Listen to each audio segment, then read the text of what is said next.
ಭಾರತದ ಇತಿಹಾಸದಲ್ಲಿ ಕನ್ನಡದ ಕೀರ್ತಿಯನ್ನು ವಿಶ್ವದ ಮಟ್ಟಿಗೆ ತೋರಿಸಿದ ರಾಜವಂಶ. ದಕ್ಷಿಣದಿಂದ ಉತ್ತರದವರೆಗೂ ಕರ್ನಾಟಕ ಧ್ವಜ ಹಾರಿಸಿದ ಶೂರರು ನಮ್ಮ ರಾಷ್ಟ್ರಕೂಟರು. ಇವರು ಕ್ರಿಸ್ತಶಕ 6ನೇ ಶತಮಾನದಿಂದಲೇ ಶಕ್ತಿಶಾಲಿ ರಾಜವಂಶವಾಗಿ ಬೆಳೆಯಲು ಆರಂಭಿಸಿದರು. ಮೊದಲ ಬಾರಿಗೆ ಕರ್ನಾಟಕದ ರಾಜಕೀಯ ವೇದಿಕೆಯಲ್ಲಿ ಅವರ ಪ್ರಭಾವ ಸ್ಪಷ್ಟವಾಗಿ ಕಾಣಿಸಿಕೊಂಡದ್ದು ದಂತಿದುರ್ಗ ಅವರ ಕಾಲದಲ್ಲಿ. ಅವರು ಚಾಲುಕ್ಯರನ್ನು ಸೋಲಿಸಿ ರಾಷ್ಟ್ರಕೂಟ ಸಾಮ್ರಾಜ್ಯಕ್ಕೆ ಭದ್ರವಾದ ಅಡಿಗಲ್ಲು ಹಾಕಿದರು. ಅವರ ನಂತರದ ರಾಜರು ಕೃಷ್ಣ ಪ್ರಥಮ, ಗೋವಿಂದ ಮೂರನೆಯವರು ಮತ್ತು ಅಮೋಘ ವರ್ಷ ನೃಪತುಂಗ ಕರ್ನಾಟಕದ ಕೀರ್ತಿಯನ್ನು ಅತಿ ಎತ್ತರಕ್ಕೆ ಕೊಂಡೊಯ್ದರು. ಕೃಷ್ಣ ಪ್ರಥಮ ಅವರ ಕಾಲದಲ್ಲಿ ಶಿಲ್ಪಕಲೆಯ ಅದ್ಭುತ ಸೃಷ್ಟಿಯಾದ ಎಲ್ಲೋರದ ಕೈಲಾಸನಾಥ ದೇವಾಲಯ ಇಂದಿಗೂ ವಿಶ್ವದ ಕಲಾ ಶೌರ್ಯದ ಜೀವಂತ ಸಾಕ್ಷಿ. ಅಮೋಘ ವರ್ಷ ನೃಪತುಂಗ ಅವರ ಕಾಲದಲ್ಲಿ ಕನ್ನಡ ಸಾಹಿತ್ಯದ ಸುವರ್ಣಯುಗ ಆರಂಭವಾಯಿತು. ಅವರ ಪ್ರಸಿದ್ಧ ಕೃತಿ ಕವಿರಾಜ ಮಾರ್ಗ ಕನ್ನಡದ ಮೊದಲ ಸಾಹಿತ್ಯ ಕೃತಿಗಳಲ್ಲಿ ಒಂದು.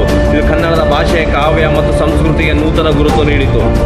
ರಾಷ್ಟ್ರಕೂಟರು ಧರ್ಮ ನಿರಪೇಕ್ಷ ರಾಜರು. ಶಿವ, ವಿಷ್ಣು, ಜೈನ ಎಲ್ಲ ಧರ್ಮಗಳಿಗೂ ಸಮಾನ ಗೌರವ ನೀಡಿದವರು. ಅವರ ಕಾಲದಲ್ಲಿ ಅನೇಕ ದೇವಾಲಯಗಳು, ಜೈನ ಬಸದಿಗಳು ಮತ್ತು ಶಿಲಾಸನಗಳು ನಿರ್ಮಿಸಲ್ಪಟ್ಟವು. ಅವರ ಸಾಮ್ರಾಜ್ಯವು ದಕ್ಷಿಣ ಭಾರತದ ಬಹುಭಾಗದಿಂದ ಹಿಡಿದು ಉತ್ತರ ಗಂಗಾ ನದಿ ತೀರದವರೆಗೂ ವ್ಯಾಪಿಸಿಕೊಂಡಿತ್ತು. ಅವರ ಆಳ್ವಿಕೆ ಕೇವಲ ರಾಜಕೀಯ ಶಕ್ತಿ ಮಾತ್ರವಲ್ಲ, ಅದು ಸಾಂಸ್ಕೃತಿಕ ಪುನರ್ಜೀವನ ಯುಗವೂ ಆಗಿತ್ತು. ದಕ್ಷಿಣ ಭಾರತದ ಇತಿಹಾಸದಲ್ಲಿ ಅಳಿಸಲಾಗದ ಅಧ್ಯಾಯ ರಾಷ್ಟ್ರಕೂಟರು. ಅವರ ಕಲಾ ಶೌರ್ಯ, ಕಾವ್ಯ ಮಾಧುರ್ಯ ಮತ್ತು ಧರ್ಮ ಸಹಿಷ್ಣುತೆ ಇವೆಲ್ಲವೂ ಕರ್ನಾಟಕದ ಸುವರ್ಣ ಯುಗದ ಗುರುತು. ಜೈ ಕರ್ನಾಟಕ, ಜೈ ಕನ್ನಡ.